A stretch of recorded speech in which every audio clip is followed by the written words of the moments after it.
Hello friends. आज हम लोग भारत के संविधान में दो आर्टिकल देखेंगे, आर्टिकल 105 और 106। ये पार्लियामेंट और पार्लियामेंट के सदस्यों की जो प्रिविलेजेस हैं, जो पावर्स हैं, जो इम्यूनिटीज हैं, जो उनको छूट मिली हुई है, विशेष सुविधाएं मिली हुई हैं, उसके संबंध में है। तो स्टार्ट करते हैं आर्टिकल 105 से। Powers, privileges etcetera of the houses of the parliament and of the members and committees thereof ऑफ। किसकी पावर्स और प्रिविलेजेस? हाउसेज ऑफ पार्लियामेंट मतलब राज्यसभा लोकसभा की, और उस एंड मेंबर्स उन दोनों सदनों के मेंबर्स की, और तमाम कमिटियां होती हैं उन सदनों में, उन कमिटियों की भी पावर्स और प्रिविलेज। पहली तो है freedom of speech. Freedom of speech है हमारे पार्लियामेंट में, दोनों सदनों में पूरी तरीके से बोलने की स्वतंत्रता है। कोई भी मेंबर जो कुछ सदन में बोला है उसके लिए उसको कोर्ट ऑफ लॉ में चैलेंज नहीं किया जा सकता, उसके ऊपर कोई मुकदमा नहीं किया जा सकता है।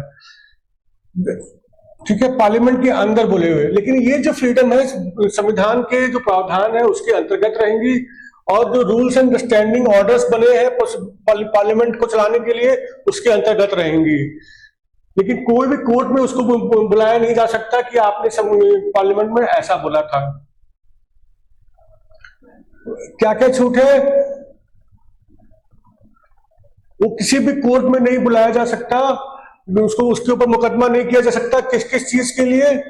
जो भी उसने कहा पार्लियामेंट के अंदर, या फिर जो उसने वोट दिया पार्लियामेंट के अंदर, या फिर उसने किसी पार्लियामेंट की किसी कमेटी के अंदर कुछ भी कहा, या पार्लियामेंट की कमेटी के अंदर कुछ भी वोट दिया, इन चार चीजों के लिए उस पर मुकदमा नहीं हो सकता, उसको कोर्ट ऑफ लॉ में नहीं बुलाया जा सकता है।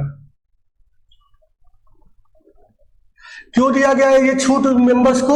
ताकि वे लोग अपना फ्रीली अपने आप को एक्सप्रेस कर सकें, बिना बिना किसी कानूनी कानूनी कॉन्सिक्वेंसेस के। कोई भी उन पे कानूनी मुकदमा ना हो जाए, इसका कोई डर ना हो उनके अंदर, और वो फ्रीली अपने आप को एक्सप्रेस कर सके, इसलिए ये छूट दी गई है। लेकिन ये केवल उसके लिए है कि जो पार्लियामेंट के अंदर वो जो बोल रहे हैं, पार्लियामेंट के अंदर जो खड़े होकर वो बोल रहे हैं उसमें छूट है। जबकि पार्लियामेंट के बाहर, अगर वो पार्लियामेंट के बाहर खड़े हुए हैं तो बिल्कुल ऑर्डिनरी सिटीजन की तरह उनको डील किया जाएगा, और वो मुकदमा चलाया जा सकता है।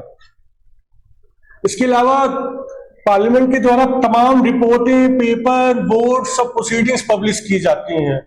ठीक है, या तो पार्लियामेंट खुद पब्लिश करती है, या पार्लियामेंट से अथॉरिटी लेके कोई कोई पब्लिश करता है।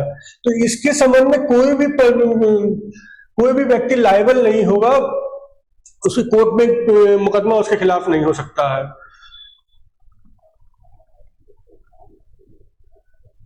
और इसके अलावा अन्य मुद्दों पर पार्लियामेंट खुद कानून बना के डिसाइड करेगी कि उसके पार्लियामेंट के और पार्लियामेंट के सदस्यों के, कमिटीज के क्या विशेषाधिकार होंगे, क्या प्रिविलेजेस होंगी, क्या इम्यूनिटीज होंगी, ये क्या पावर्स होंगी, ये सब पार्लियामेंट कानून बनाएगी इसके लिए, और वो उसके हिसाब से वो चलेगा। अच्छा, पार्लियामेंट में मेंबर्स के अलावा कुछ और लोगों को भी जाने की परमिशन है, जैसे अटॉर्नी जनरल ऑफ इंडिया। तो इस टाइप की ये सारी छूटें, ये विशेषाधिकार, ये प्रिविलेजेस, ये पावर्स, ये सब उन्हें भी मिलेंगी। ठीक है, उनको भी मिलेंगी। वो किसको छूट जाने की? जिन लोगों को पार्लियामेंट में बोलने की छूट है, या पार्लियामेंट की प्रोसीडिंग्स में भाग लेने की छूट है बिना मेंबर हुए, या उसके किसी कमेटी में जाने की छूट है और वहां बोलने की, भाग लेने की छूट है, उन लोगों को ये सारी सुविधाएं मेंबर्स वाली मिलेंगी। सारी इम्यूनिटीज, विशेषाधिकार और पावर सब वैसे ही मिलेंगी उन लोगों को भी, जैसे अटॉर्नी जनरल ऑफ इंडिया को मिलती है। अच्छा, पार्लियामेंट किसी को डायरेक्टली प्रोसिक्यूट नहीं कर सकती, as a court of law function नहीं कर सकती, लेकिन ये अपने प्रिविलेजेस और इम्यूनिटीज को प्रोटेक्ट करने के लिए, ठीक है, और ताकि इसकी बाधाएं, इसके कामकाज में कोई बाधाएं ना आए, तो as a quasi judicial body ये कंटेम्प्ट को देख सकती है। कोई भी कंटेम्प्ट का मैटर हो कि हमारे विशेषाधिकार का हनन हुआ है, तो as a quasi judicial body ये उस मैटर को देख सकती है, लेकिन as a court of law fully function नहीं कर सकती है। ठीक है, ये हो गया आर्टिकल 105। अब आर्टिकल 106 बहुत छोटा सा है, salary and allowances of members.